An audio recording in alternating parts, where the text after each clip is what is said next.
nibyo reka mbasuze kandi mbaye ikaze mbifurize kugubwa neza kuri tariki ya 22 z'ukwezi kwa kane umwaka w'ibihumbi 2026. Turagarutse muri studio nanone kuri inshuro aho tubazaniye amakuru agezweho aza kwibanda kuri byinshi bitandukanye bikomeje kugenda bivugwa ndetse binagarukwaho hano mu karere ka Afurika ibiyaga bigari, by'umwihariko twibanda kandi tukanagaruka cyane ku bibazo bikomeje kumvikana mu burasirazuba bwa Repubulika Iharanira Demokarasi ya Kongo. Ibirombe by'agaciro bya Rubaya bishobora kwamburwa abarwanyi ba FC23 bigahabwa sosiyete zikomeye cyane zo muri Leta Zunze Ubumwe za Amerika mu gihe nta gihindutse mu minsi iri imbere. Naho kandi mu bitero bikomeje kumvikana haragaragaramo abarwanyi ba Wazalendo kurusha igisirikare cya Leta ya Kongo FARDC, by'umwihariko muri Kivu y'Amajyaruguru. Ibi bishobora kugaragaza ko uruhande rwa Leta ya Repubulika Demokarasi ya Kongo rwari gukoresha amayeri akomeye cyane mu guhangana n'abarwanyi ba AFC23. Muri Kivu y'Amajyepfo mu bice bitandukanye bya Minembwe, Fizi ndetse na Uvira haravugwa imirwano ikomeye cyane ikomeje kumvikanamo ibitero bya drone, by'umwihariko Minembwe, aho ibice bizwiho kuba birituyemo abanyamurenge cyane ndetse binagaragaramo umutwe wa Twirwaneho. Ibi rero bishobora kuba byatuma umutwe wa Twirwaneho uzwiho kurwanira inyungu z'abanyamurenge ushobora guhura n'uruva gusenya, aho Wazalendo, ingabo z'u Burundi ndetse na FARDC barimo guhiga kwirukana uyu mutwe mu bice bigiye bitandukanye, nk'uko amakuru aturuka muri bice abivuga. Tuza kugenda tuyagarukaho. Nyuma y'ibitero byari byagabwe na FC23 bya drone muri ibi bice, bivuga ko bishobora no kuba rukwira ku ruhande rwa Leta ya Repubulika Demokarasi ya Kongo. Nabyo turabigarukaho. Turagaruka kandi mu yandi makuru akomeye cyane, aho kugeza kuri ubu ngubu amasezerano yasinwe tariki 17 z'uku kwezi kwa kane Montreal mu Busuwisi, nyuma y'ibiganiro byari byabayeho icyumweru cyose. Aya masezerano atari guhabwa agaciro dore ko nta na kimwe kigeze cyubahirizwa mu byasinwe muri aya masezerano. Biragira ingaruka ki by'umwihariko ku bihugu by'akarere ndetse no kuri Repubulika Iharanira Demokarasi ya Kongo? Turaje tubigarukeho nabyo muri aya masaha. Ni mu gihe kandi andi makuru avuga ko kugeza kuri ubu ngubu umujyi wa Uvira, igisirikare cya Leta ya Repubulika Demokarasi ya Kongo ndetse na FARDC FDNB, igisirikare cy'u Burundi hamwe na Wazalendo n'imitwe bakorana hamwe n'abacancuro bakomeje kongera imbaraga zo kurinda uyu mujyi mu rwego rwo kwirinda ko ibitero bikorwa n'abarimo Twirwaneho bishobora kuba byafata utu duce cyangwa se byatuma habaho ifatwa ry'uyu mujyi wa Uvira, cyangwa se kongera kugaragaramo ko abarwanyi ba FC23 ndetse no gutangira kugaragara ku bitero bishobora guhungabanya uyu mujyi. Ibyo nabyo turaza kuba tubigaruka. Dufite n'andi makuru agiye atandukanye bikomeje kugenda bivugwa kugeza kuri ubu ngubu. Rero byinshi cyane bikomeje kugenda bivugwa, tuza kugenda tugarukaho. Kugira ngo rero ukurikirane byimazeyo amakuru yacu, ni ngombwa ko ugomba gukanda subscribe cyangwa se sabone. Turaza no kugaruka kubiri kuvuga ku Banyakolombia baherutse kwerekezwa muri Repubulika Demokarasi ya Kongo, nabyo nibyo tuza kugarukaho. Hanyuma rero ushobora kuba wakanda like, ushobora kuba washaringa aya makuru akagera ku bandi, ndetse ushobora no gutanga igitekerezo cyawe cyangwa se inyunganizi unyuze muri comment. Unyuze no muri comment kandi by'akarusho ku bantu batarajya muri group yacu ya WhatsApp, bashaka kubona link tuba twabashyira atangirwa ibitekerezo ibageza neza ndani rwagati muri group yacu ya WhatsApp ya Songa Mbere, ubundi tukarushaho kugenda tubana dusangira aya makuru abakomeje kugenda avugwa kugeza kuri ubu ngubu. Guhera mu ijoro ryo ku itariki 21, no kuvuga ku munsi w'ejo, amakuru aravuga yuko abarwanyi ba Wazalendo bari kwishimira iterambere ry'ibikorwa bakomeje gukora, by'umwihariko ibi bakaba bivuga nyuma y'ibyo bakoze muri teritwari ya Rucuru. Iyi teritwari ya Rucuru ikaba yumvikanyemo ibitero bikomeye cyane byagabwe mu duce dutuwe cyane ndetse tukunze no kugaragaramo abarwanyi ba FC23. Bivuga ko ibi bitero rero byaje kubamo uguhangana gukomeye cyane kwasize umuyobozi wo muri aka gace washyizwe n'abarwanyi ba FC23 hitanwa n'ibitero. Bikavuga ko rero mu by'ukuri bamwe mu badashyigikiye AFC23 batuye muri bice bagaragaje ukwishimira icyo gikorwa, ndetse bereka ishusho nziza igisirikare cya Wazalendo ko cyabashije kubakiza umwanzi bavuga ko wari umaze iminsi abazengereje. Gusa abarwanyi ba AFC-23 bakomeje kwamagana ibitero nk'ibi bavuga ko ibi bitero bigira ingaruka zikomeye cyane ku iyimurwa ry'abaturage. Gusa kuri ubu ngubu ni ibitero bitari gukorwa n'igisirikare cya leta ya Congo FARDC. Nubwo wumva bimeze gutyo, ari ibitero bikomeje kugaragara nk'ibitero birimo ubukana bukomeye cyane, by'umwihariko muri teritwari ya Masisi, dore ko no muri Ufumando ya mbere hari humvikanye imirwano mu gace ka Mitimingi ku munsi w'ejo, ariko imirwano itarageze ingaruka zikomeye cyane nk'izagaragaye hano muri aka gace ko muri Rucuru. Biravugwa ko AFC-23 izi nyeshyamba zikomeje kugaragaza ko ziri kwamagana ibyo bitero biri kugabwa muri utu duce tugiye dutandukanye. Umuyobozi rero washyizweho n'inyeshyamba za AFC-23 ntabwo byaje kumugendekera neza, kuko yaje kuburira ubuzima muri ibyo bitero byarashwe aho ngaho. Biravuga ko bamwe mu barwanyi babonekaga muri utu duce baje gusiga iyi myanya baragenda, ndetse bikavugwa yuko hari ibyafashwe birimo ibikoresho byifashishwaga n'aba barwanyi byaje gufatwa, ndetse nyuma yo gufatwa bikavuga ko bamwe mu barwanyi baje kuhasiga ubuzima. Rero bivuga ko nyuma y'ibyo bitero hagaragaraga abarwanyi benshi cyane ba Wazalendo, ari nabo bari bagabye ibitero aho ngaho. Hanyuma rero, nubwo wumva imirwano ikomeje muri utu duce twa Kivu y'Amajyaruguru, abarwanyi ba AFC-23 bavuze ko ibiri kuba ari ubushotoranyi ndetse bigize kutubahiriza amasezerano aherutse gusinywa Montreal mu Busuwisi.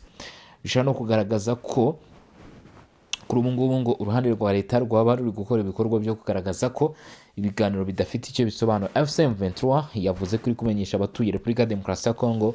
Sibo gusa, uyu mutwe wavuze ko unamenyesha umuryango mpuzamahanga ko amasezerano yasinywe hagati ya Kinshasa na AFC-23 ku ruhande rw'ubutegetsi bwa Kinshasa mu by'ukuri ngo ari uburiganya, ndetse kandi bari kuyakorera ubushinyaguzi, abo bari kuyakandagira ku bushake. Ibi abivuze avuga ko noneho ku itariki 21 Mata 2026, ni ukuvuga ku munsi w'ejo hashize ku wa kabiri, yasobanuye icyo yasobanuye cyangwa se icyo yavuze. Yemeje ko kuri ubu ngubu ku wa kabiri tariki 21 Mata saa 11:05 z'umugoroba, ingabo z'impande zombi, ni ukuvuga ingabo z'uruhande rwa Kinshasa, zateye ibisasu zikoresheje indege zitagira abapilote zizwi nka CK4. Ibi ngo byabaye Kibati, agace gatuye cyane n'abaturage Masisi. Bivuga ko ngo ibi bitero byagabwe byasenye amazu nyuma yo kuraswa ku nzu z'abaturage, nk'uko bivugwa n'umutwe wa AFC-23. Gusa icyakoza ubutegetsi bwa leta ya Repubulika ya Demokarasi ya Kongo bwagiye buvuga kenshi ko ibice bikunze kuraswa gutya bigaragaramo ububiko bw'abarwanyi ba AFC-23 babikamo ibikoresho birimo intwaro ndetse n'ibindi. Ibi rero izi nyeshyamba za AFC-23 bivugwa bikaba mu by'ukuri bikunze guhakanwa kenshi n'uruhande rwa leta ya Repubulika ya Demokarasi ya Kongo, aho bagiye batangaza yuko mu by'ukuri uburyo uruhande rwa AFC-23 rubitangaza atari byo, batajya bagaba ibitero mu bice bituwe n'abaturage, ahubwo ibitero bagenda bagaba byaba bigabwa mu myanya igaragaramo izi nyeshyamba. Gusa icyakoza mu makuru yashyizwe hanze na Lawrence Kanyuka mu masaha makeya atambutse, yahakanye iby'ayo makuru, ahubwo we yemeza ko ku isaha y'isa 11:05 mu masaha ya nimugoroba Kibati hagabwa ibitero bikomeye cyane bya drone zo mu bwoko bwa CK4, ndetse ibi bikaba bigaragaza uguhonyora ndetse no kurenga ku masezerano aherutse gushyirwaho umukono Montreal mu Busuwisi. Biragira ingaruka ki rero? Biravuga ko rero ibi bishobora guteza ibihano kuri bamwe mu bari kugira urare muri iryo yangizwa ry'amasezerano aherutse kugirwamo uruhare n'ibihugu birimo Togo, Katari ndetse n'izindi mpande zigiye zitandukanye zakomeje kugenda zigaragaza ko mu by'ukuri zishyigikiye iby'ibi biganiro. Imirwano rero ikomeje kugenda yumvikana, gusa AFC-23 ikaba bivuze ko hagabwa ibitero ku bice bituwe n'abaturage.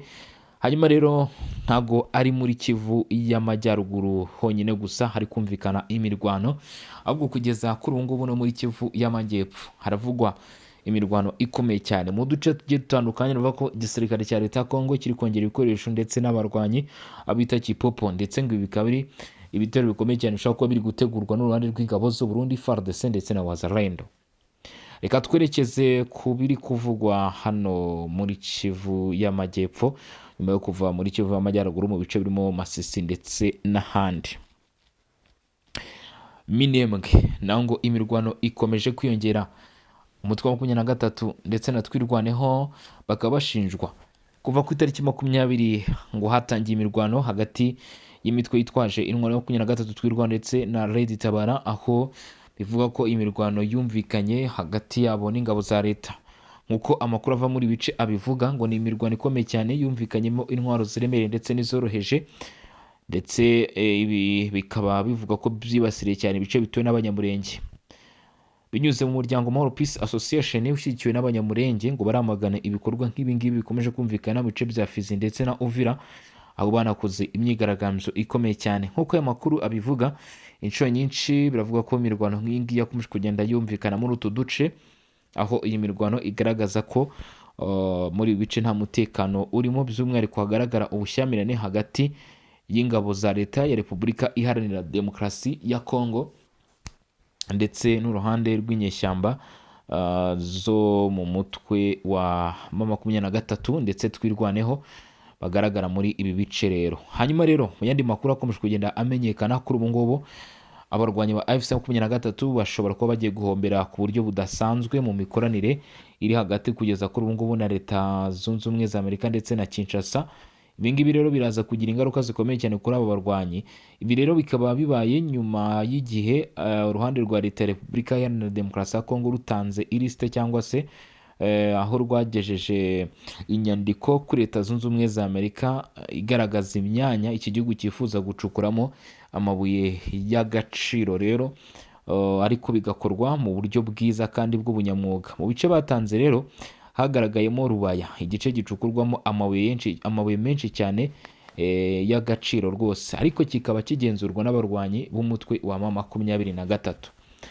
Iki gice rero nk'uko bivugwa kigenzurwa n'abarwanyi ba AFC 23 nk'uko amakuru agenda tugeraho, kiramutse uruhande rwa Leta ya Repubulika ya Demokarasi ya Kongo nk'uko rwemeye kugitanga, n'ibiramuka bibaye ngombwa ko Amerika nayo igaragaza ko mu by'ukuri yifuza iyi Rubaya, biraza kuba ngombwa ko abarwanyi ba AFC 23 baza gusohoka muri iki gice byanze bikunze, kuko uruhande rwa Leta ya Kongo nirwo rwatanze iyi myanya kugira ngo icukurwemo amabuye y'agaciro, ntago ari uruhande rw'inyeshyamba za 23. Abandi bakanavuga yuko Leta y'Kinshasa irimo ikoresha amabuye y'agaciro ifite kugira ngo ibashe kwirukana abarwanyi ba AFC 23. Ni inkuru rero zanakomeje kugenda zigarukaho cyane, izi trike ziri gukoreshwa n'igisirikare cya Leta ya Repubulika Iharanira Demokarasi ya Kongo mu kugenda begukana ibice ndetse banirukana n'abarwanyi ba AFC 23 mu bice byinshi, nk'uko byakomeje kugenda bigaragara rero kuva mu minsi ishize nibwo ibi byatangiye, aho uruhande rwa leta rero rugaragaza ko rwifuza ko amabuye y'agaciro acukurwa yacukurwa mu buryo bwiza. Ibi rero binanavugwa mu gihe ikirombe cy'amabuye y'agaciro cya Rubaya giherutse kugaragaramo inkangu ikomeye cyane, cyangwa se mu by'ukuri impanuka zituruka ku bucukuzi bw'amabuye y'agaciro ariko bukorwa mu buryo bubi, byagize ingaruka zikomeye cyane kuko abaturage basaga 900 bahaburiye ubuzima muri icyo gikorwa. Nk'uko byagaragaye, abaturage basaga 900 bahaburiye ubuzima. Kugeza kuri ubu ngubu rero ibi bishobora kuba bigiye kuba byavugururwa. Ibigo byo muri Amerika ngo bikaba kugeza kuri ubu ngubu byigaragaza nk'ibyifuza gucukura amabuye y'agaciro ya Repubulika ya Demokarasi ya Kongo ku bwinshi. Ibigo byo muri Leta Zunze Ubumwe za Amerika birimo kugaragaza inyota n'inyungu nyinshi mu gushora imari mu bucukuzi bw'amabuye y'agaciro muri Repubulika ya Demokarasi ya Kongo, cyane cyane mu gace ka Rubaya gafitwe n'inyeshyamba za AFC 23. Bikaba byatangiye guteza igishyika n'ubwoba ku bagize uyu mutwe, kuba Leta Zunze Ubumwe za Amerika zifuza gufata ibi bice. Ibi ngo bikaba byatangajwe rero kandi nanone n'umwe mu bayobozi ba Minisiteri y'Ububanyi n'Amahanga ya Amerika. Uyu wavuze ko nubwo hari inyungu zikomeye, ishoramari ryose rigomba kujyana n'imigambi ya Amerika yo kugarura amahoro mu burasirazuba bwa Kongo, aho intambara imaze guhitana abantu benshi. Mu ntangiriro z'uyu mwaka, Leta ya Repubulika ya Demokarasi ya Kongo yohereje Amerika urutonde rw'ahantu hafite umutungo kamere w'ingenzi, ishaka ko abashoramari b'abanyamerika bashoramo imari. Ibyo birimo imishinga y'ubucukuzi bwa manganese, umuringa ndetse na cobalt, zahabu ndetse na lithium. Amerika irifuza gukoresha ubu bufatanye mu rwego rwo kongera ijambo mu kugenzura mu kugenzura ibi bice by'amabuye y'agaciro akenerwa cyane cyane ku isi mu gihe ishaka kugabanya ukwishingikiriza k'Ubushinwa busanzwe bufite ijambo rikomeye muri Afurika. Ibi rero ibi ngibi Amerika irimo gutegura, mu by'ukuri ni ibintu Amerika yateguye igihe ku bwa Joe Biden, abantu badatekereza ko ari imishinga wenda ishyizwemo ingufu muri iki gihe cya Perezida Donald Trump, ariko ukurikije ibigaragara ni imishinga yateguwe, by'umwihariko yanamuritswe cyane mu minsi ya nyuma ya Joe Biden ubwo ari ku butegetsi, dore ko yaje no muri Angola ubwo ibiganiro bya Angola byari bimaze guhura n'ibibazo bihagaze, ubwo byari mu mpera z'umwaka wa 2024. Hanyuma habaho gufungura icyitwa Lobito Corridor, akaba ari umuyoboro rero uzajya ucishwamo amabuye y'agaciro ava muri Repubulika ya Demokarasi ya Kongo, Angola ndetse akarinda agera muri Leta Zunze Ubumwe za Amerika aciye no mu mazi, ndetse bikavuga ko hateguye gukorwa inzira ya gari ya moshi. Ibi rero ntabwo ari ibintu bishya, ahubwo n'umushinga Leta Zunze Ubumwe zateguye w'igihe kirekire, kandi impamvu abenshi bavuga ko hakomeje kugenda hazamo mu by'ukuri impamvu hakomeje kugenda hazamo izi ngingo zigaruka cyangwa se zerekana ko mu by'ukuri ari ibintu bigomba kujyana n'umutekano, nuko aya mabuye y'agaciro n'ubundi Leta Zunze Ubumwe za Amerika ziyifuza yose, ndetse kandi nanone bakagaragaza ko nta kindi kintu gishobora kuza kubafasha kwinjira muri uwo murongo cyangwa se gukorana neza na Repubulika ya Demokarasi ya Kongo, mu gihe batanze amahoro kuri iki gihugu cyangwa se babashije guhashya ibyo Leta ya Kongo yifuza gukuraho, bivuze ngo nabo ubucuruzi bwabo buraza kugenda. Mu gihe rero Ubushinwa bwo bwakoraga ibikorwa by'ubucukuzi bw'amabuye y'agaciro butitaye ku cyo ari cyo cyose, ni ukuvuga yaba ku ruhande rwa leta cyangwa se ku ruhande rw'inyeshyamba, yaba ku ruhande rwa leta cyangwa se ku ruhande rw'inyeshyamba, ari hose aba bakoraga ubucukuzi bw'amabuye y'agaciro. Ubu Amerika yo irimo iragaragaza yuko ifite gahunda yo kubanza kugarura amahoro, cyangwa se bigenda mu mujyi wo kugarura amahoro, hanyuma yamara gukora ibyo bikorwa ikaba aribwo yinjira mu murongo wo gucukura amabuye y'agaciro. Ibi rero biraza kuba byagaragaza ingaruka zikomeye cyane ku Bushinwa, bushobora kwisanga bwatakaje mu by'ukuri isoko bari bafite kuri Afurika. Gusa nanone ikiriho ni uko Leta Zunze Ubumwe za Amerika iyo mishinga yo babirimo kandi ari 100%. Mu byagarutswe rero cyane cyane harimo ikirombe cya Kolta cya Rubaya, gifatwa nka kimwe mu hantu hakize cyane ku isi mu mabuye avamo arimo tantium. Uyu mutungo ukoreshwa mu gukora ibikoresho by'ikoranabuhanga rigezweho, ibikoresho by'indege ndetse n'ibijyanye n'ingufu za nucleaire. Umuyobozi wa Amerika yavuze ko Rubaya ari ingenzi cyane kuko iri mu mutima w'ibibazo by'umutekano muke mu burasirazuba bwa Kongo, bityo ibikorwa by'ubucuruzi bikaba bidashobora gutandukanywa n'ikorwa ry'amahoro. Nubwo bimeze bityo, umutwe wa M23 wanenze ubufatanye hagati ya Amerika na Repubulika ya Demokarasi ya Kongo, uvuga ko budakurikije amategeko kandi budafite intege. Uwo mutwe wanasobanuye ko kuba Kinshasa itanga Rubaya mu gihe itayigenzura bishobora kuba ari uburyo bwo gukurura Amerika kugira ngo ifashe mu kuyigarurira mu buryo bwa gisirikare, mu kuyibagarurira. Gusa nyine ahangaha turaza gukoresha umugani uvuga ngo ufite itungo riramugoboka. Nibyo leta ya Kinshasa ubona ko irimo irakoresha, kuko yagiye igaragaza ko mu by'ukuri izemera gutanga igishoboka cyose, ariko abarwanya ba M23 bakagenda bakurwa mu bice nk'ibi ngibi. Leta ya Kinshasa iramutse ikoze ibyo ngibyo nta nikosa arimo, kubera ko baba bari kwirikana inyeshyamba za 23. Kugeza umunsi abenshi bagiye bavuga ko umutwe wa M23 wifata cyane nka leta kurusha uko waba ari umutwe w'inyeshyamba, ariko ibi M23 ntabwo yigeze bizemeza, bwo yo ivuga ko iriho kugira ngo itabare abaturage bakomeje kugenda bahohoterwa, by'umwihariko abakoresha ururimi rw'ikinyarwanda n'ubwo bw'abatutsi bagiye babangamirwa ku buryo budasanzwe kuva mu minsi yashize, nk'uko rero uru ruhande rugenda rubigaragaza. Ngayo nguko rero ni amakuru menshi rero twari dukomeje kugenda tugaruka, cyangwa se ni bimwe mu byo twari dukomeje kugenda dutangaza kandi bikomeje kugenda bijya ahagaragara kuva ku munota wa mbere kugeza kuri uyu munota. Ngira ngo mwagiye mwumva iby'ibitero bya za drone, mwagiye mwumva ibyo kwicwa kw'abayobozi, mwumvisha iby'ubucukuzi bw'amabuye y'agaciro, ndetse n'ibyo M23 ikomeje gutangaza birimo kwihorera ndetse n'ibindi. Ngira ngo rero mubashije kuba mwabyumva rero. Hanyuma ikiro cyangwa se igishoboka ni uko ubu nabashimira nkababwira nti mwakoze cyane kudukurikirana, mwakoze cyane kubana natwe. Ni iby'ingenzi kandi ni iby'agaciro gakomeye cyane kurushaho kwibanira namwe. Turaza gusubira rero mu masaha ari imbere, uyu munsi wose turaza kugenda tubana mu makuru n'ibiganiro, ari nako nibutsa abantu ko mu by'ukuri mushobora no kuba mwanyarukira kuri Barore TV. Ntabwo uyu munsi ugomba gukurikirana amakuru gusa kuri Region Info, ushobora no kunyarukira kuri Barore TV ugakurikirana amakuru iyo bikomeje kugenda bivugwa hano mu karere ka Afurika y'ibiyaga bigari, ndetse n'inkuru zidasanzwe zigenda zivugwa hirya no hino ku isi, byose tuba twaguteguriye nabyo ushaka kugenda ukabikurikirana. Kandi mujye mwibuka no gukanda subscribe. Reka rero mbashimire, mwakoze cyane, dusubire mu masaha ari imbere. Ciao ciao, hasta la vista.